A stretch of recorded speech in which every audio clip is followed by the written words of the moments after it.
자, 지금부터 해볼게요. 나 감기 걸려서 목소리가 좀 이상해. 약을 잔뜩 먹었고.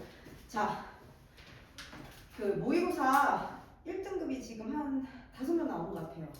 그리고 2등급 좀 있고요. 1점 차이로 2등급 된 친구들도 좀 있고요. 괜찮아요. 전부 다 잘 보면 되고, 내가 하고 싶은 말은 이거야. 시험 잘 보고 못 보고가 중요한 게 아니라 이제 시험이 진짜 이렇게 나오는구나, 생각보다 쉽지 않구나 라는 말을 해주고 싶고, 지금 내가 보니까 이거 모의고사 1등급 컷이 86점이에요. 그래서 작년이랑 거의 비슷하고 작년 84점이었던 것 같고, 그리고 요거 이번에 시험 범위에 들어간다고 말해준 학교 있지 않아요? 시험 범위 아니에요? 아니에요? 시험 범위에 들어간 학교가 많거든요. 자, 그래서 한번 잘 들어보도록 하겠습니다. 어떤 거부터 할 거냐? 대부분 시험 범위에 모의고사를 넣으면은 문학부터 넣거든요. 그래서 우리 문학부터 보도록 할 건데요. 몇 페이지부터 보면 되냐면 문학 있는 페이지, 시 나오는 부분 10페이지, 시부터 보도록 하겠습니다. 문제 31번입니다. 한번 해보도록 할게요. 31번부터 시작할게요. 자, 혹시나 필요하면 얘기 괜찮아? 정리 안 해도 괜찮아? 네, 해볼게요. 자, 31번에서 35번 문제를 푸는데, 요번에 보니까 전반적으로 또 시간이 부족하다는 의견이 있었습니다. 시간 부족했죠? 그렇죠? 시간 부족했어요? 부족했어? 자, 그래서 하고 싶은 말은 문학이 뒤에 있는데, 문학이 내가 볼 때는 비문학보다 쉬웠던 것 같아요.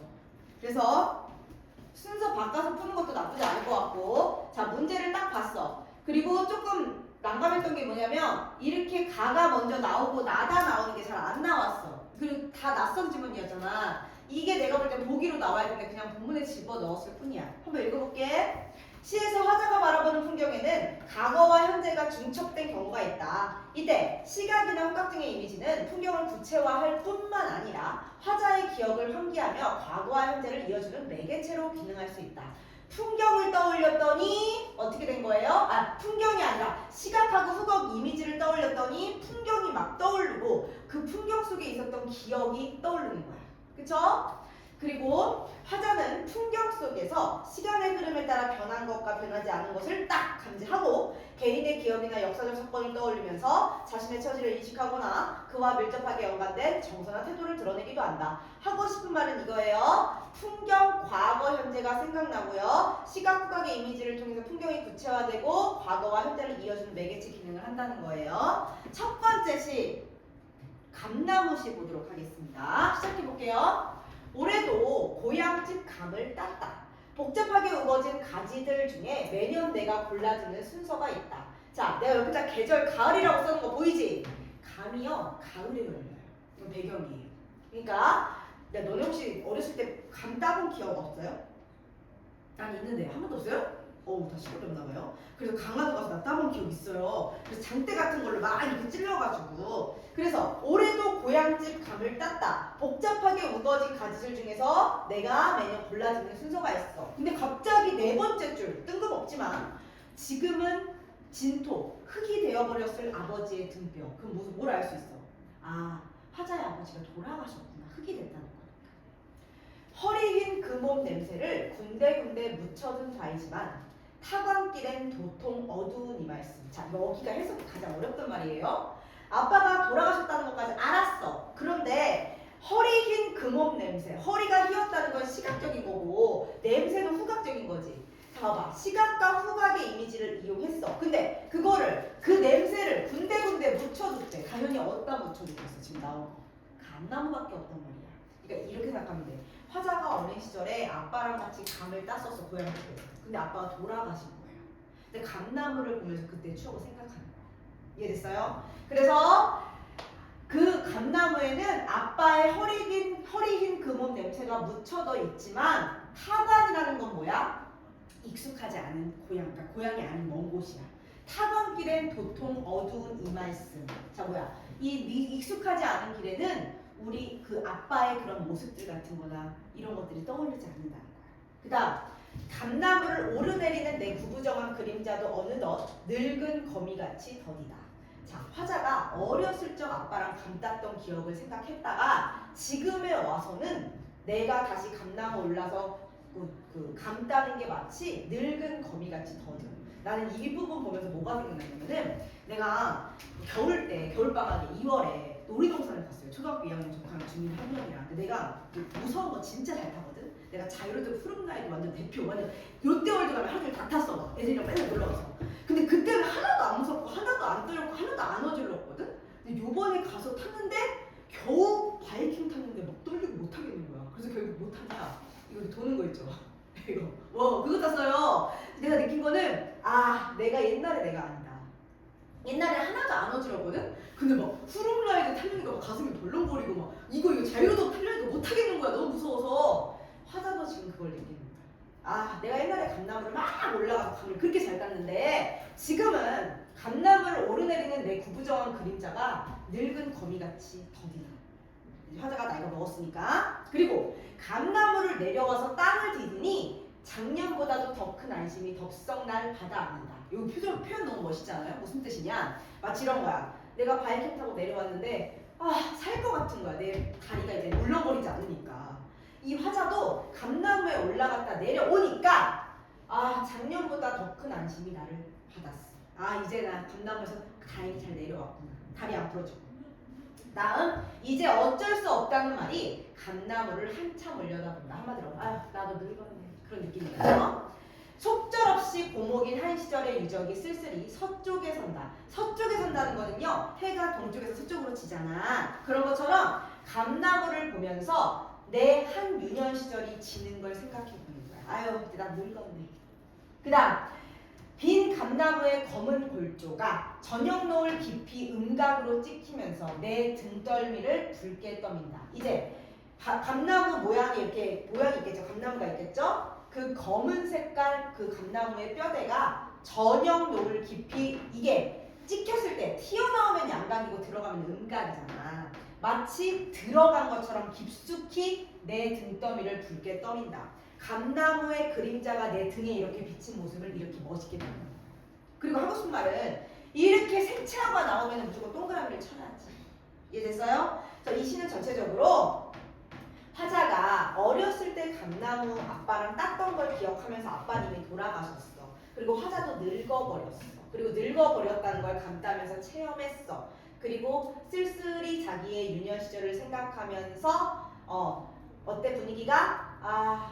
이 분위기는 조금 쓸쓸하면서 내가 나이를 먹고 있구나를 생각하게 되는 거예요. 이해됐어요? 이 시는 딱히 뭐 주제가 있는 건 아니지만 늙음을 바라보는 나 같은 사람한테 좀 공감된다고. 나 옛날에 완전 잘 놀았단 말이야.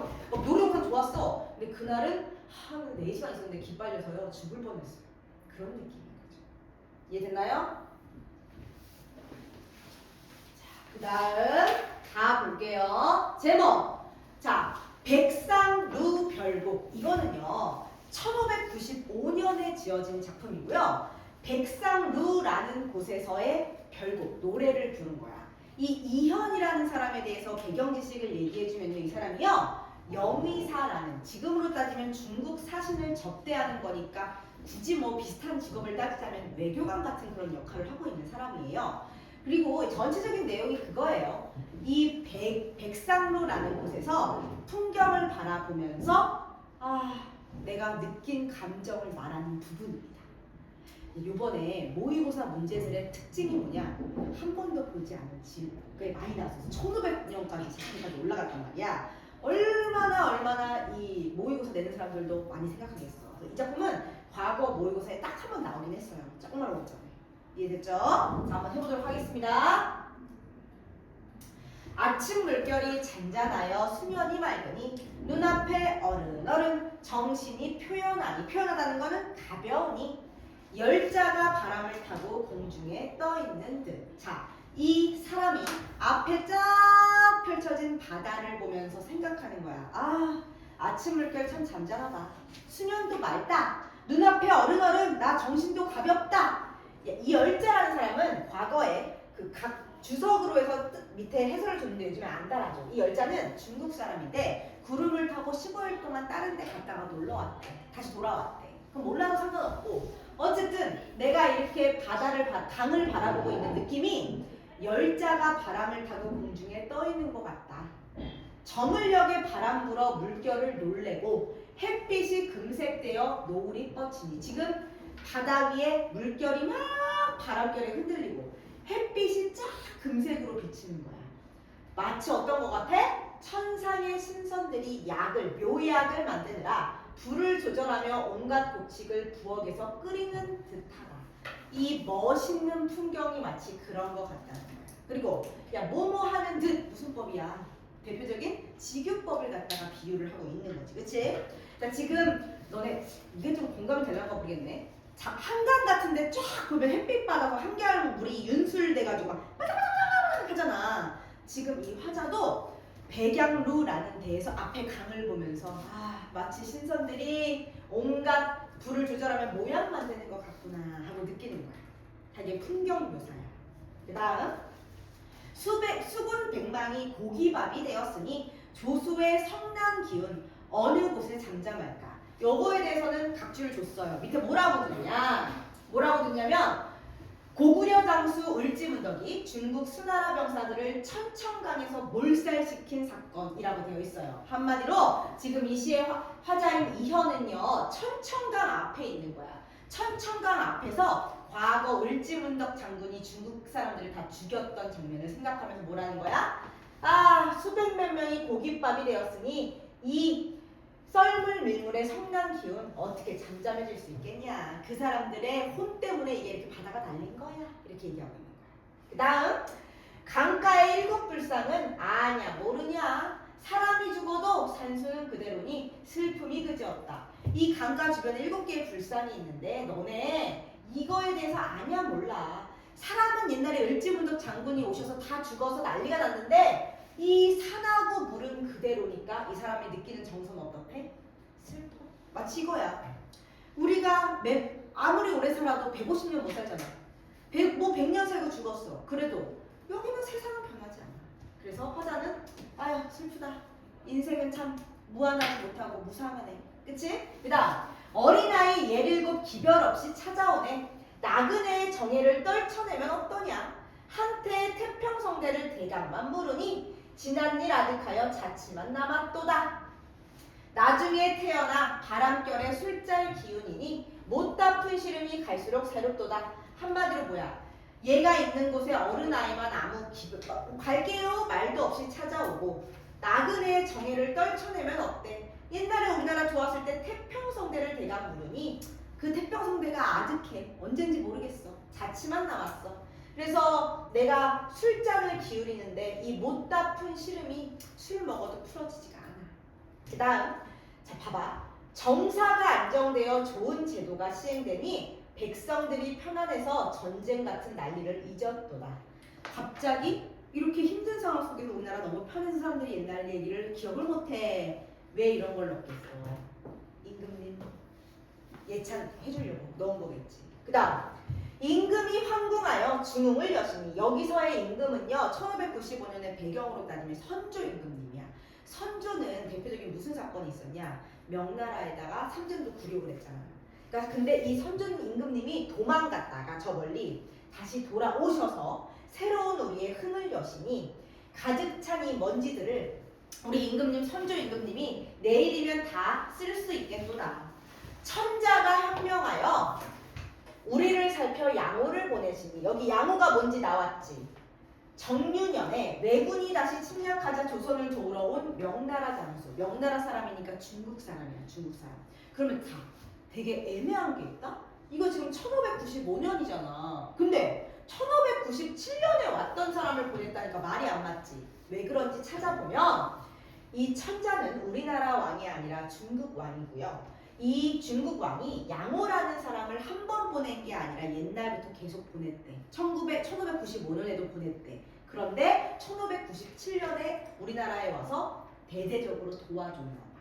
그래서 다시금 얘기하면 중국의 왕이 현명해서 우리를 살펴서 양호라는 중국 명나라 장수를 보내시니 소신을 중용하여 화자를 좋게 생각해서 영의사, 즉 영의사라는 관직으로 가라 하니 외교관이 되라고 하니 나랏일을 걱정해서 한시바삐 궁궐을 떠나오니 봄옷을 갓 만든 3월 초하루였네. 이 사람이 영의사라는 관직을 받았을 때가 3월 달이었다 이거야. 3월 초하루였다. 근데 꽃 피고 지고 세월이 흐르고 흘러 뽕과 삼도 거두고 올 곡식도 성숙했어. 자, 곡식이 다 익었으면 계절이 뭐가 되는 거야? 가을이 되겠지. 계절이. 성숙하여 5달이 넘었어. 그러면 3, 4, 5, 6, 7월달이 된 거야 이제. 넘었으니까 8월달이 됐네. 귀뚜라미 우는 소리에 가을이라 놀랐네. 여기까지 시간의 흐름이야. 이 사람이 영의사로 관직에 3월달에 임명되고 가을까지 왔다 이거야. 근데 귀뚜라미가 온다니까 이거 감정이입으로 볼 수 있겠죠. 행장을 만져보고, 행장은 뭐야? 내가 갖고 온 짐들을 만져보고 돌아갈 날을 헤아리는 거야. 나 언제 다시 한양으로 갈까? 지금은 한양이 아니야. 여기는 지방이야. 몇 날 어느 날에 채찍을 집축해서 갈까? 새벽에 꿈이 많으니 갈 길 멀가 하노라. 그러니까 이연이라는 사람은 지금 외교관으로서 백상루라는 여기 지방에 있는데 나 언제 다시 한양으로 돌아가냐 임금님 곁으로 이러면서 이걸 쓴 거야. 이해됐어요? 자, 그래서 한번 문제를 풀어볼게요. 자, 이거 색채어 있는데 자, 질문. 다시에서 색채어가 뭐가 나오는지 찾아서 얘기해 주세요. 다시에 색채어가 나옵니다. 그게 뭘까요? 찾으면 얘기해 주세요. 딱 한 번 나옵니다. 그래! 이 금색이 있는지 없는지를 못 발견하면 틀리는 거야. 햇빛이 금색이래. 색채어가 있는 거. 그래서 무조건 색채어 나면 어떻게 된다? 밑줄 쳐야 된다. 그러면 나머지 선지를 한번 보잔 말이에요. 반어법 없어요. 연세법 뭔지 알아요? 원숭이 엉덩이는 빨개, 빨가면 사과사, 왔다 갔다 끌고 가는 거 있지. 뒤에 걸 앞으로, 뒤에 걸 앞으로. 그치? 고인도 잘못 보고 나도 고인을 못 가. 그치? 고인이 가정빌력이 있으니 아니가 뭐 어쩔고. 연세법 있는 거예요. 나 감탄사 뭐예요? 오! 없어요. 그 다음에 경어체는 뭐예요? 뭐뭐 합니다, 했습니다. 이런 거 경어체예요. 이해됐어요? 31번 답은 1번. 색채어를 정말 잘 사용하고 있다. 나시는 눈에 띄게 색채어가 있지만 다시는 금빛. 그거 못 발견하면 틀리는 것이다. 그래서 이거 31번 틀리는 애들 많더라. 자, 32번 볼게요. 고목과 귀뚜라미에 대한 예로 적절한 거 찾으세요. 자, 얘들아. 문제 풀 때 팁. 뭐와 달리. 그럼 어떻게 돼? 묶어서 얘 빼고 봐봐. 고목은 죽음의 허물을 극복하고자 하는 삶의 의지야? 아니 갑자기 죽으려다 감나무 보고 살려고 그래? 말이 돼? 탈락. 감나무랑 삶의 의지랑 무슨 관계야? 2번. 귀뚜라미는 고난과 시련을 굴하지 않는 강인한 생명력. 귀뚜라미가 지금 예치 않냐 귀뚜라미? 귀뚜라미 울고 있는데? 탈락. 그 다음. 고목은 세월의 흐름에 따른 쓸쓸함. 왜? 감나무는 그대로인데 우리 아빠 돌아가신 거야. 난 늙어버린 거야. 그쵸? 그 다음에 니은 귀뚜라미는 계절의 변화에 따라 놀라움을 자아낸다. 자, 이게 왜 놀라움이냐? 이거 봐봐요. 귀뚜라미 나온 데를 봤더니요. 귀뚜라미 우는 소리에 가을이라 놀라버렸네. 아이고 벌써 가을 왔어 하고 놀랐잖아. 그러니까 놀라움을 자아내는 거 맞겠지. 4번. 고목은 벗어날 수 없는 자연의 섭리. 그래 괜찮아. 다 늙어. 나무도 늙어. 오래된 고목이잖아. 근데 니은은 잊고 있었던 본연의 자아를 깨달아 갑자기 귀뚜라미 소리 듣고 오 나 누군지 알겠다 그래? 말도 안 되지. 그 다음 기억 니은 모두 자연과 더불어 살아. 내가 볼 때 5번 찍은 사람은요 시간이 없어서 찍었을 것 같아. 그냥 제목 보고서 자연에 대한 건가 봐. 그럼 5번 하겠죠. 근데 지금 이거는 자연과 1도 관련 없는 실험. 자연 속에서의 풍경을 얘기하고 있지만 여기 보면 자연과 더불어 사는 거랑은 관련이 없어요. 그쵸? 자, 33번 보겠습니다. 적절하지 않은 거. A는 군데군데예요. 즉, 감나무 곳곳에 아빠의 흔적이 남아있는 거 맞고요. 어느덧 신체 변화가 자신이 예상한 대로 일어났어? 아니죠. 야, 내가 이렇게 늙을 줄 어떻게 알았어? 어느덧은 모르던 사이. 야, 너네 또 이제 얘기해줘? 어느덧 모의고사 끝났어요. 4번 수업하면 시험입니다. 지금 이제 3월 28일, 4월 다 됐어요. 4월 딱 한 달도 안 남은 학교도 있어요. 시험 봅니다. 어느덧 모르는 사이죠. 예상한 사이가 아니죠. 그쵸? 그 다음 덥석. 발을 디디며 순간적으로 느끼게 되는 안도감. 덥석 다행이라고 느낀 거지. 그 다음 4번. 감나무를 한참을 보며 사색에 잠기는 상황을 강조한 거고, 깊이는 저녁 노을 속에 있는 감나무의 선명한 인상을 부각해주는 거 맞겠죠. 양각, 음각, 파인 거. 됐죠? 자, 그 다음에 34번 보겠습니다. 자, A와 B를 보라고 했어요. A가 뭐예요? 저기 윗부분이죠. 이거 지금 아까 전에 햇빛 비치는 잔물결을 보면서 신선들이 약 만드는 것 같아. 그래서 모여있는 것 같아. 라고 굉장히 뭐뭐하는 듯 비유를 써서 잘 묘사했고, 여기 뭐예요? B 부분을 봤더니 B 부분을 봤더니 우리 임금님이 나를 갖다가 어떻게 하셨는지 그 처음부터 난리 났다가 우리 임금님이 다시 돌아왔다가 중국 왕이 양호를 보내고 나한테는 영의사로 가라 그래서 내가 떠나온 그 과정을 쫙 굉장히 긴 세월에 있는데 압축해서 얘기하고 있죠. 그러니까 답이 몇 번이야? 자, A는 대상의 모습을 감각적으로 아름다운 강의 모습을 뭐뭐 하는 듯 비유를 써서 감각적으로 얘기하고 있고 B는 사건의 경과를 요약해서 딱 얘기하는 거지. 그럼 나머지 왜 틀려? 공간의 이동 없고요. 대상의 변화 없고요. 내적 성찰이 왜 나와? 풍경을 보고 있는데. 그리고 사회적 상황 변화? 요거는 맞습니다. 사회적 상황이 변화돼서 우리 임금님이 돌아오셨고 중국에서 양호를 파견해 주셨고 이런 거 괜찮아요. 그리고 인물에 대한 시각 변화가 안 나오고요. 현실에 대한 태도 변화가 점층적? 점층 아닙니다. 그냥 어떤 일이 있었다는 거죠. 원경에서 근경으로 관찰 범위 좁힌 것도 없고요. 관찰한 자연 경관을 열거했다? 지금 이거 자연 경관이 아닌데 여기 자연이야. 그러니까 답이 몇 번이다? 34번에 2번. 얘들아, 내가 볼 때 상대적으로 문학은 그렇게 어렵지 않았어. 어떻게 해야 돼? 전략적으로 풀려고 해야 돼. 우선 시간이 부족하지 않게. 원래는 문학이 앞부분에 있었어. 근데 이번에 교육과정 바뀌면서 바뀌어서 순서. 애들 점수 컷이 90점대에서 80점대로 떨어졌어. 내가 볼 때는 언젠가 다시 또 90으로 올리면 또 뭔가를 바꿀 거야. 옛날에는 처음에 독서 있고 화작 있고 문법 있고 문학 있고 비문학이었는데 이제 바뀌었다고. 비문학이 먼저 나오는 순간 니네가 당황이 안 풀리잖아. 그럼 꼭 처음부터 풀 필요가 있어요? 없어요? 6월 달에 모의고사 무조건 지금보다 점수 10점을 올리셔야 됩니다. 알겠죠? 그래서 내가 보니까 1등급 받은 애들한테 물어봤더니 걔네들은 시간이 20분 정도 남았대. 10분에서 20분. 그러니까 전략적으로 풀어야 됩니다. 어떻게 풀지. 문학은 상대적으로 시간을 세이브할 수 있었어요. 그렇게 어렵지 않았거든요. 자, 그 다음 볼게요. 35번 볼게요. 가를 참고해서 나다를 감상한 내용으로 적절하지 않은 걸 찾으래요. 나에서는 화자는 매년 고향의 감을 따며 다에서 화자는 뽕과 삼을 거두는 것을 보면서 시간의 흐름. 괜찮죠? 매년 그랬어. 그 다음에 뽕과 삼 거두니까 봄에서 벌써 가을이 됐네? 시간의 흐름.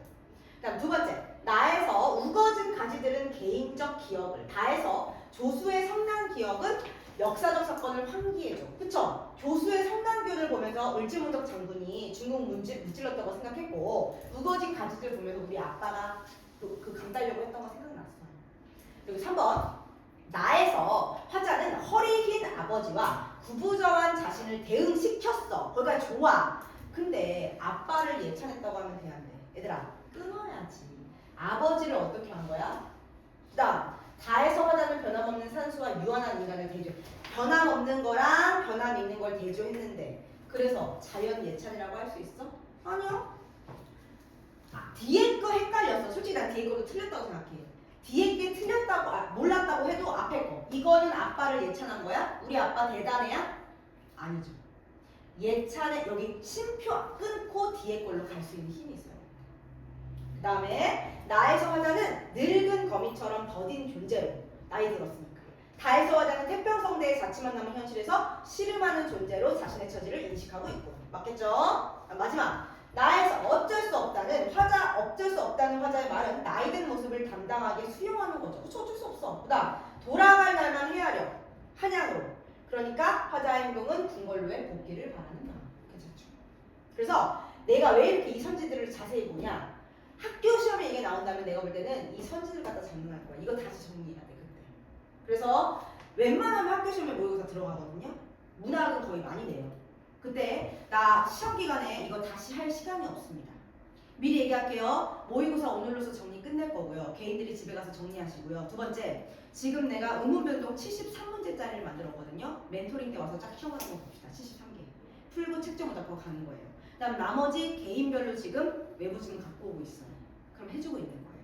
외부 지문이 없는 사람은 지금 브로콜리 펀치랑 나는 오늘 내가 문제 쫙 만들어 놨거든요. 50개 그거 풀면 돼요. 그래서 멘토링 때는 전투적으로 와서 문제 풀고 검사하고 갈 겁니다. 이제 알겠죠? 자, 그 다음 거 가보도록 하겠습니다. 그 다음 거 작품 제목은 옥주호연이야. 옥주호연이 어떤 건지를 먼저 39번의 보기를 통해서 읽어야 됩니다. 자, 큰 소리로 승아가 읽으세요. 시작.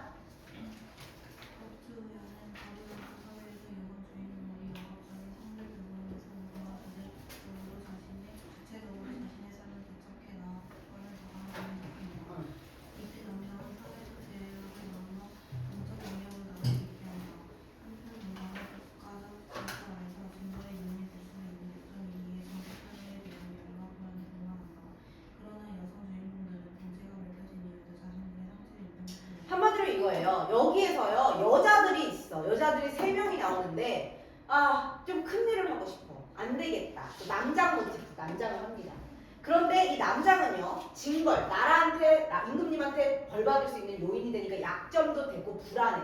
그러나 결국 임금님도 인정해줬기 때문에 성취를 인정받게 되는 겁니다. 그리고 이 이야기 읽어봤는지 모르겠는데요. 옥주호연이 무슨 뜻이냐? 여자 셋이가 옥이야. 남자 셋쌍둥이도 나와요. 그래서 여기 글에는 안 나왔지만 여자 셋쌍둥이, 남자 셋쌍둥이가 나와서 6명이서 막 한 다음에 나중에 각자 한 명씩 결혼해. 그래서 옥이랑 주가 좋아하는 거야. 그래서 인연을 맺는 이야기. 옥주호연. 한번 읽어볼게요. 그리고 고전소설은 일치 불일치 문제가 무조건 나올 것이다. 자, 첫 번째 해볼게요. 이때 남촌강에서 사는 이업이란 사람의 아들 형제가 같은 과거 시험에서 급제함을 유생이란 사람이 듣고 이업을 보고 칭찬을 한 거야. 부럽네. 당신네 아들 둘 다 과거에서 장원급제했나? 돌아와서 이 유생이 부인 왕씨한테 대해서 이업을 일컬으면서 말하기를 뭐라 그래? 남은 팔자가 회귀하여 두 아들이 희귀하여 한 지방에서 높은 지위를 얻어 이름을 널리 알려지나 우리는 어찌하여 쓸데없는 세 딸을 두어 밤낮으로 걱정하는고. 이거 앞에서 수업할 때 딴 말로 웃더라. 왜? 지금 옛날에도 비교가 있었다는 거야. 한마디로 아니 다른 집 남자 2명은 장원급제했는데 우리 집에는 쓸데없는 딸이나 3명인데 이거 뭐야? 이러고 있는 거야. 자기 부인한테. 자기 자식들 욕하고 있는 거예요. 그랬더니 하며 슬퍼할 때 12춘행이 곁에 있다 웃으며 말합니다. 질문. 이 12 다른 단어로 바꾸면 뭐로 바꿀 수 있죠? 고전어휘? 내가 이미 말했죠? 시녀를 10이라고 할 수 있다고 그랬고 뜻 3가지 있다고 얘기했습니다. 그리고 내가 춘행에다가 동그라미를 쳤고 이게 답이었어요. 춘행이 뭐라고 했는지 잘 읽어볼게요. 우리 세수전은 나중에 우두머리 대장이 되려고 매일 무예를 숭상하오니 오래지 않아 큰 화가 미칠까 근심하나이다. 이 춘행이에요. 아주 맹랑한 녀석이에요. 왜? 지금 시녀면서 그 집에 있는 대가머름한테 뭐라 그래? 우리 세소장님이요 나중에 우두머리 되려고 매일 무예를 하시네요. 거기가 좋았어. 근데 뭐라고 빗봐? 뭐라고 딱 뒷담을까? 그런데 오래지 않아 큰 화가 미칠까 걱정되네요. 자, 그랬더니 생인 유생이겠죠? 유생이 크게 놀라서 말하기를 내가 전에 이 일을 언급했더니, 그러니까 한마디로 무예하지 말라고 했더니 끝내 듣지 아니하면 틀림없이 부모를 죽이고 이 집안을 망하게 할 자식이면 차라리 하나를 죽여 둘을 징계하리라. 좀 극단적이지 않냐? 자기 딸들이 무예를 한다고 해서 어떻게 하는데 딸 셋 중에 한 명 죽여버리겠대요. 그러니까 내가 볼 때는 내가 고전술이 왜 어렵냐 보면은 조금 고전술 내용이 상식적이지가 않아. 여자가 뭐 칼싸움하면 안 돼? 이거 죽여버리겠대. 옛날 배경으로 삼아서 보면. 그랬더니 치중에 지금 화가 난 거야. 이 정상이 아닌 거야 지금 이 아저씨가. 딸 아빠가 치중에 막 화를 걷잡지 못하여 칼을 들고 후원으로 가려고 했어. 그랬더니 자기 아내가 울면서 뭐라 그래? 어린아이의 상스러운 놀이를 큰 일로 삼아 부녀의 천륜을 펴고자 하니 어찌 사람이 참아 할 바이오. 내일 친척을 모아 의논함이 처리함이 마땅합니다. 한마디로 뭐야? 그냥 애들이 노는 건데 왜 그러세요? 하고 지금 난리가 난 거야. 그랬더니 하며 여러 가지 말로 애걸하니 생이 잠깐 노를 낮추고 모두에게 엄하게 본부해서 뭐라 그래? 이 일을 누설하지 말라. 그러니까 한마디로 뭐야? 아무한테도 말하지 마. 하며 날이 새기를 기다렸다. 이때 세수저가 저녁 문안 인사를 드리러 들어오다가 이 기밀을 알고 크게 놀라 얼굴빛이 변해서 도로 침대로 돌아와 서로 붙들고 눈물을 흘리면서 말하는 거야. 우리 아빠 성품이 급하시거늘 우리가 2번 죄를 범하였으면 반드시 용서하지 아니하실지라. 만일 우리 자매 중 하나를 죽이시면 인륜이 산란하고 부모의 너그럽고 인자한 큰덕이 그림의 떡이 될 것이오. 또 우리들 셋 동시에 인간 세상에 태어나면 틀림없이 하늘의 뜻이니. 자 얘들아 이거 중요하다. 한마디로 뭐야?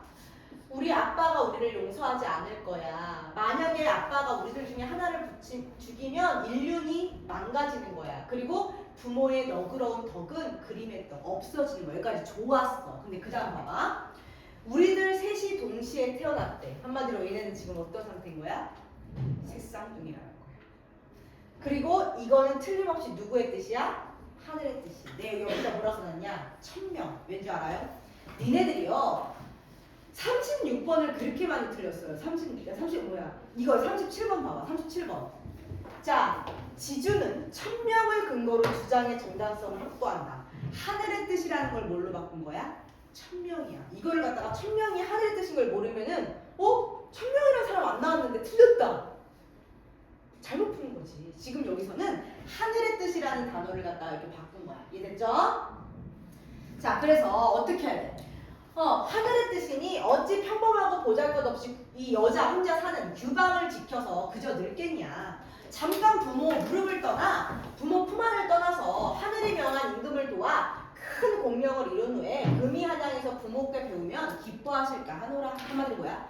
우리는 하늘의 뜻을 받아서 새쌍둥이로 태어났어. 우리는 이런 규방에 있을 존재가 아니야. 잠깐 우리 부모 떠나서 임금님 도와서 큰 뜻을 이루고 다시 오자 이러고 있는 거야. 됐죠? 그 다음에 그랬더니 벽주가 얘기를 해.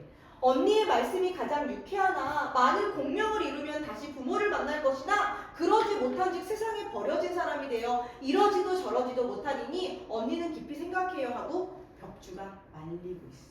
얘들아 다 주로 끝나는 거 보이니? 그래서 이름이 뭐야? 이거 작품 이름이 옥주고요. 이 주자가 여자들 주자를 얘기하는 거야. 남자들은 옥으로 끝날 거예요. 여튼 자 그 다음에 자주가 무견부엽이니 명주가 말한다. 자, 무견부엽이 무답이 무슨 뜻이냐? 말없이 대답을 안 해. 그랬더니 명주가 뭐라 그래? 옛사람이 이르되 대사를 경영함에 소소한 의심을 아니한다 하나니 우리가 무난히 사화를 당하여 부모님께 허물을 끼침도 불효다. 한마디 뭐야? 큰 일을 하나 행하는 데 있어서는 소소한 의심을 하지 맙시다. 우리 그냥 갑시다. 부모님에게 우리가 무단히 안 좋은 일을 당해서 부모님께 허물을 끼침도 잘못입니다. 우리가 비록 여자나 또한 하루에 함께 태어났다. 다시금 얘기해요. 우리는 새쌍둥이야. 10년을 기한하여 정한 소원을 이룰 것이니 언니는 너무 그렇게 막 걱정하지 말고 한마디로 딱 결단해. 우리 가자. 우리 임금님 도우러 가자. 그리고 자주가 말했어. 자주는 첫 번째 딸이야. 지금 세 딸 이름이 나온 거야. 첫째 딸 자주야. 이름은 유자주겠지. 아빠 이름 유생이니까. 두 번째 딸은 뭐겠어? 두 번째 벽주겠지. 그다음 세 번째 딸 이름이 뭐겠어? 명주겠지. 이렇게 세 명이 나온 거야. 주주주. 그랬더니 뭐라 그래? 자주가 말하기를 일이 이와 같이 되었으니 나가기로 정할 것이나 부모님께 어떻게 인사를 해야 되냐. 그랬더니 명주가 뭐라 그래? 막내가 남자라도 출입을 가는 곳을 보아하니 하물며 우리는 여자의 몸이라 거취를 명백히 합시다. 우리가 어디에 살지 정확히 말해줍시다. 자, 그 다음 하고 세 사람이 한 통의 편지를 써서 동산 정자에 걸고 남자 옷으로 바꿔 입은 후 얼마 만에 돈을 갖고 밤중을 지나 담을 넘어서 어떻게 했냐? 담을 넘어서 달아났다. 그래서 지금 세 명의 이야기가 나왔어. 자주, 벽주, 명주. 자, 그 다음 중략 부분 줄로 읽으세요. 집을 떠난 세 자매는 길에서 채완 삼형제를 만났어. 여기는 안 나오는데요. 첫째 이름은 채완이고 두 번째 이름은 채진이고 세 번째는 채경이야. 나중에는 셋이 한 명씩 결혼해. 너무 이거 좀 뭐라 그럴까? 새쌍둥이끼리 서로 결혼한다는 건 무슨 일생에 한 번 볼까 말까 하겠네요. 그런데 이 사람들을 만나서 이 6명이 다 같이 의형제를 맺고 함께 무예와 학문을 익혀. 지금 얘네 남장한 상태라는 거 기억하시죠? 자, 이 6사람은 전쟁에서 혁혁한 공을 세웠고 세 자매는 높은 벼슬을 받아 부귀영화를 누리게 되었다. 그 다음 상이 연못가에서 잔치를 베풀어서 문간과 무간의 모든 신하들을 모으고 태후와 황후는 내전에 자리하사. 이것도 물어볼 수 있다. 내용 일치로 일치. 지금 태후는 왕의 어머니지. 시어머니. 황후는 부인이야. 지금 이 왕이랑 상이랑 태후와 황후는 다른 자리에 있다는 걸 알 수 있어. 왜? 이 왕은 잔치를 베풀어서 문무관과 있고 이 태후와 황후는 내전의 자리에 있다. 따로 있다는 거야. 그래서 육궁 비빈가 대신 명부를 불러서 즐기고 있는 거야. 이해됐어요? 이 육궁 비빈가 대신 명부는 태후와 황후가 있는 사람이겠지. 내가 왜 이렇게 자세히 설명하냐? 학교 내신에서 이거 낸다면 무조건 일치불일치 문제를 만들어낼 것입니다. 다음 상이 연꽃을 구경하실 때 문득 채완, 남자의 채완, 남장한 여자 첫 번째 자주 등에게 명령하기를 뭐라고 했냐? 짐이 지난날 연못에 연꽃이 만발했을 때 어린아이들이 물에 들어가 헤엄치며 물장난하는 바를 좋게 여겼었다. 경들은 절강 사람이라 반드시 물고기 회를 잘 만들 것이니 지금 연못에 들어가 고기를 잡아 짐의 마음을 즐겁게 하라. 뭐야? 니네 바닷가에서 왔지? 니네 물고기 회 잘 뜨지 않냐? 가서 물고기 잡아와. 이렇게 얘기하는 거야. 지금 큰일 났어. 왜? 남장 들킬 거 아니야, 물에 들어가면. 그래서 이거 어떻게 한 거야? 하시니 채완 등은 술이 반쯤 취해서 흥이 높았기에 기쁘게 옷을 벗고 물에 들어가려고 했어. 남자는 아무 수 없잖아. 근데 남장한 자주 등은 망연, 너무 막막하고 황곡, 너무 황당해서 땅에 엎드렸다. 상이 연하여 재촉하시니 이에 명주가 엎드려서 막내가 엎드려서 뭐라 그래? 지금 폐하께서 큰 자리에 오르셔서 마땅히 요임금과 순임금의 다스림을 본받아 백성을 사랑하며 국률이 무슨 뜻이냐? 긍휼, 불쌍하게 여겨 돌본다는 뜻이야. 지금 백성들을 사랑하고 불쌍하게 여겨 돌벼주고 나란 일을 부지런히 하셔야 할 텐데 어찌 놀이를 일삼으며 국사를 전혀 생각하지 아니하시니 신은 기읒히 나서지 않겠나이다. 한마디로 뭐야? 임금님, 지금 중국의 요나라 순임금을 본받아서 백성을 잘 다스려야 되는데 지금 놀는 게 말이 돼요? 저는 할 수 없습니다. 나서지 않겠습니다. 임금님의 행동이 좀 잘못됐습니다. 하며 말수가 씩씩하였다. 근데 내가 여기 별표 친 거 보임? 상이 임금님이 아름답게 여기시나 겉으로 드러내지 않고 새 자매의 본적을 온 세상에 나타나려고 하시고 이에 엄한 명령을 내리시기를. 자, 무슨 뜻이냐? 이거 뒤에 다시 한번 나올 건데 임금님은요 얘네가 여자라는 걸 알고 있었어요. 느낌이 왔어. 그래서 어떻게 한 거야? 얘는 너무 예뻐. 근데 드러내지 않고서 얘네 이제 세상에 얘네가 여자라는 거 알려주고 내가 용서해줘야겠다 하고 명령을 내리시기를. 아니 신하거제여 임금 앞에서 말을 함부로 하여 짐에게 피해를 주미 가요옳다하랴. 자주가 첫 번째 딸이 모자를 벗고 머리를 조아리며 말하기를 폐하께서 지금 온 세상의 부모가 되어 충성스러운 신하의 간함은 뭐야? 그 비판적인 말을 받아들이지 않으시니 장차 천하를 어찌 다스리려고 하시나이까 하며 눈물이 비오듯 흘리면 슬프게 울었다. 상이 자기의 포인트가 또 화 안 났어. 거짓으로 화난 채 하며 무사로 하여금 세 사람의 옷을 벗겨서 물에 넣으라고 했어. 여자애들 옷 벗기라고.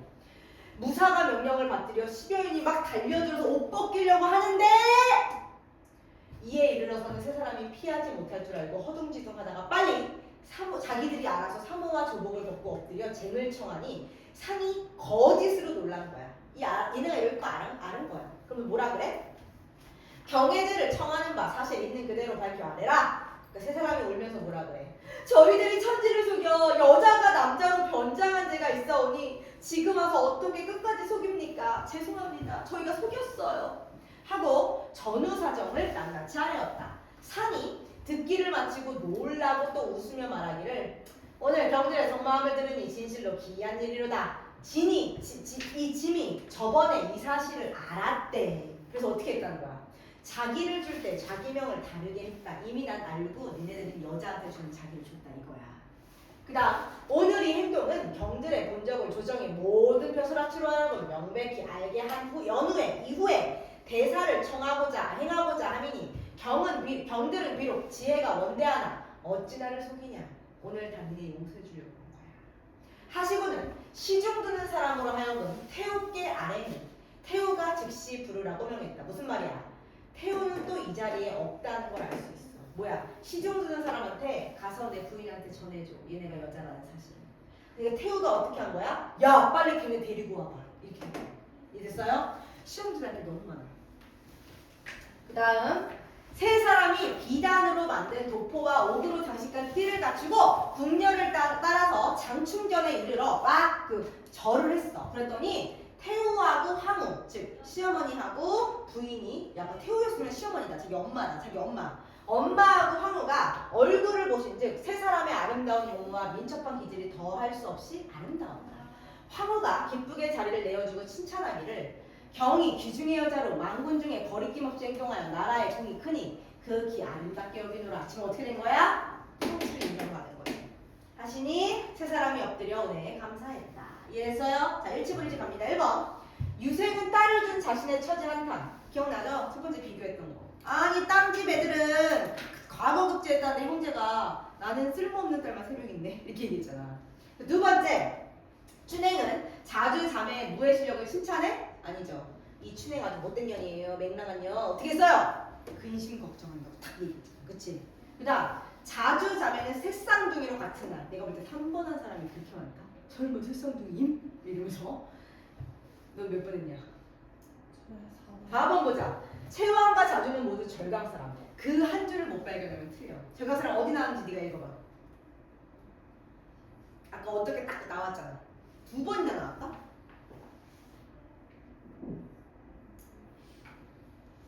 어디 나와?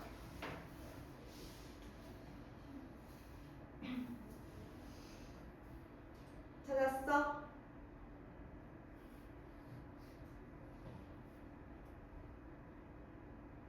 찾았어? 야, 내가 지금 밑줄 거 보임?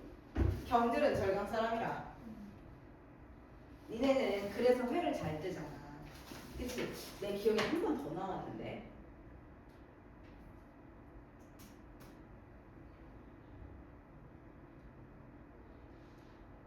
혹시 한 번 더 나온 거 찾은 사람 있어요? 나 아까 봤어. 2번이었는데.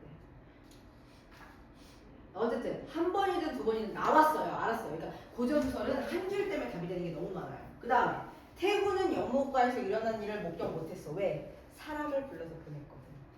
36번에서 지금 이 고전소설 오답이 제일 많아. 제일 많이 틀린 질문이 이 질문이에요. 솔직하게 얘기할게요. 만약에 문학부터 틀렸다 쳐도 여기서 다 나가긴 해. 어렵긴 했어요. 이번에 고전소설이. 길이가 길었어. 길이. 그 다음 37번 가보도록 하겠습니다. A의 말하기에 대한 설명으로 적절하지 않은 것을 보세요. 그래서 A가 뭐냐? A 부분 여기입니다. 어떻게 한 거야? 우리 아빠를 피해서 가자. 그랬더니 어떻게 한 거야? 벽주가 우리 근데 가서 아무 일도 못하면 어떡해? 그랬더니 명주가 뭐라 그래? 우리 의심하지 말고 떠나자.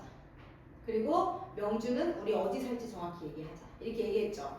자, 이거 사람 이름 바꾼 게 그렇게 많았어요. 자주는 천명을 근거로 주당의 정당성. 우리는 한나라에서 태어난 새쌍둥이야. 우리는 가야 해. 그다음 2번. 벽주는 실패 시의 위험. 우리가 하나도 공을 못 세우면 어쩔 건데. 그치? 그다음 3번째. 명주는 옛사람의 말을 인용. 아까 있었잖아. 인용한 거 어디 있었어? 명주가. 무조건 나오지. 옛사람이 이르래. 명주가 말했잖아. 명주가 말했잖아. 그치? 그 다음에 4번. 4번 볼게요. 자, 자주는 상황이 돌이킬 수 없게 되었음을 들어 계획을 지체 없이 실행할 것을 요구하고 있다. 자, 질문. 자주가 아니라 누구예요? 우리 빨리 하자. 누구예요? 누가 빨리 하자고 그래? 누구야?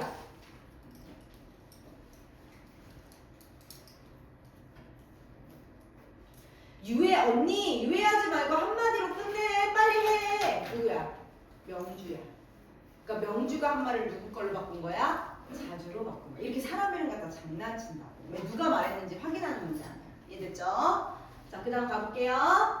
자, 5번. 명주는 여자로서 자신들의 거취를 분명하게 밝힐 필요가 있다. 마지막 글에 얘기했죠? 우리 어디 있는지 정확히 얘기하자.